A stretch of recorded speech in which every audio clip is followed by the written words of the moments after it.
Judy wants the new boyfriend to buy her a car because he has money. At what point do you start demanding for things when a relationship has been started? At what point do you start making demands? Because I believe that every relationship that has ever existed is based on two things. Number one, interest, and number two, desire. Those are the only rules of a relationship. If you realize that somebody has settled somewhere, it is because they desire the very vibes that comes from the other partner. And number two is whether their interests are being played or conservatively being handled. Because at the end of the day, you ask yourself, how am I going to benefit from that arrangement? Love comes from God, but we are not God. The other partner is not God. So you cannot be loved unconditionally. Let us forget about that crap where people say he loves me unconditionally. Only God can do that. And by the way, even the love of God is not unconditional the way you think. Just try to worship other gods and you realize that that love is not just unconditional. It is also coming with conditions. Because the commandments are very clear. You shall worship no other God besides me. You shall not kill. You shall not steal. You shall not learn the 10 commandments. Then we will be discuss about conditional and unconditional love. So at what point do you begin to maybe make demands? At what point? Because I believe that Judy is wrong, and number two, the guy is also wrong in some way. Because when you exchange body fluids, you know what I mean, then you are entitled to whatever bill, and depending on the arrangement that you people have made. Because I have seen so many people who come with a lot of entitlement, but what they fail to realize is that entitlement is paid in phases. Entitlement is a degree. Entitlement is very broad. You can be entitled for breakfast, but if you're entitled for lunch and dinner, maybe before you have gone to a particular milestone, to a certain extent, that relationship will come down crumbling. So is Judy wrong? Because this relationship is just 6 weeks old, 1 month, 2 weeks, 6 weeks old, and she wants academia, at least academia. You see, when you start calling gari ya mtu academia, and people who've bought vehicles recently will tell you that a vehicle the size of a demio today, if you want with the new numbers, is it tuko KD what, KDT ama KDS, whatever.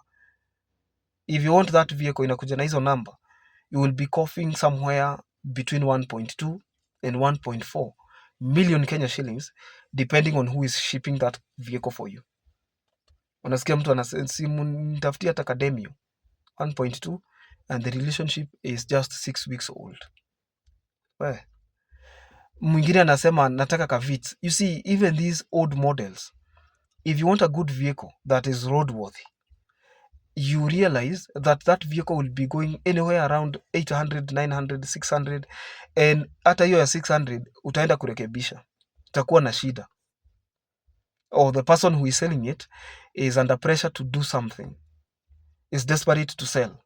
Tunaongea kuhusu kavits, and the relationship is just how many weeks old? 6, and Judy wants at least academia. Ladies and gentlemen, you see, sometimes I don't know whether it's called the glutton effect or you call it instant gratification. Whatever you call it, it's one and the same thing. Wanting something instantly before you pay the price. You see, when you go into a relationship, when you enter into a relationship, an affair, an arrangement that promises marriage, we need to behave along those corridors. Otherwise, you might end up losing a very potential candidate because you came out as a very needy person. I have seen people who ruined chances because, imagine, let's assume that I'm giving an example with a very central place like TRM, the Thika Road Mall, and somebody is asking you to meet over there for coffee. This person understands very well that you're coming from Zimmerman. Zimmerman is 20 shillings. If you take a matatu from Zimmerman to TRM, it's 20 shillings. Even from Kahawa West, it's less than 50 shillings, 30 shillings if you may. If you're coming from Githurai, 45, 44, 30 shillings, 20 shillings. And this person wants you to pay for that fare. Hata kama wewe tuseme you are responsible and all that. Huyo mtu anakwambia si utume fare basi. And because you think it's a norm, you send fare. Maybe unamtumia 500 shillings. I want to show you how small things of life can cost a very important relationship. Unakuja. The person takes care of the bills and all that. You get to know one another. Alafu unataka kwenda. Alafu unamuitisha fare ingine. Na hakuna mtu ajui from Githurai to TRM is 20 shillings. And the person goes home. That trend repeats itself. And the person is like, wait a minute. I think I'm going to be billed forever. This one is too much. This is not what I signed for. And because nobody is tied, hakuna mtu mikono yake imefungwa, and they have not committed to you, they have not committed to that relationship, he tries to date somebody else. And they realize the other person hata anatoka Thika. Thika ni so moja kukuja Roysambu. The person is coming from as far as Limuru. Anatoka huko Kiambu, anatoka wapi? Mahali analipa so moja na anajilipia. Is also even interested in clearing the bill or sharing, and hata akirudi hata kuitisha kitu. And the relationship, the person is just interested in who you are, not what you can offer. The person compares notes, and because everyone has brains, anajiuliza between this one and this one, between huyu na huyu, who is likely to be more responsible? Huyu. Just like that, unaanza kusema ulirogwa na nani? Some of these behaviors, we cannot learn them from school. Even the English 101 lessons that teach about etiquette, ethics, and moral standing cannot teach you that.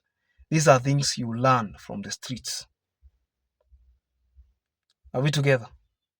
So, why ask somebody for something that you cannot be able to buy for yourself, even if you work for 10 years, and the person has not even married you? The other guy was telling me ati yeye anafanya kuchat na mtu, alafu huyo msichana anamwambia clearly hata sio msichana, because at 45 wewe sio msichana, and somebody is telling him, mimi mtu aendeshi gari mzito sioni kama tunapelekana.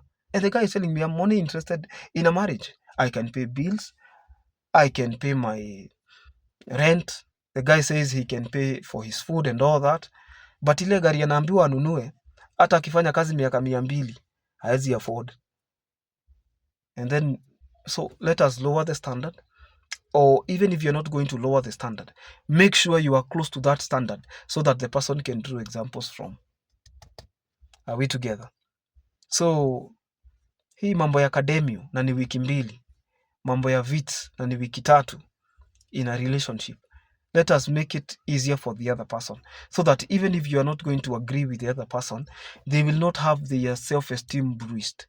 They will not feel like, if I was financially capable to do this and that, I would have gotten an opportunity to marry. Are we together? So at what point, ladies and gentlemen, do you start demanding? The choice is very clear. If you decide to demand, you can as well choose to lose the person. And if this guy is demanding for sexual advances, and maybe that relationship is not even promising, you can also be billed, because the person will be like, why are you billing me sexually and you're not intending to be billed financially? Are you getting the point? So for mutual respect, let people commit to one another after marriage. Let people commit to one another if they are planning to get married. Let people commit to one another, especially financially. You see, there are things that you can help somebody with, especially if you are trying to know one another. You can do some small things. But imagine if you are billed enormously. Enormously means largely. You're billed largely, and that's you're getting billed, and you want to try this and the other person. By the time you're settling down, you will be settling minus a lot of money, minus a lot of body count. So at what point, in my opinion, people should bill one another after marriage? And it is very easy to know whether the relationship is headed somewhere. It is very easy. Why are you investing together? I've had people who lost a lot of money because they wanted to invest with somebody before marriage. Why are you in a hurry?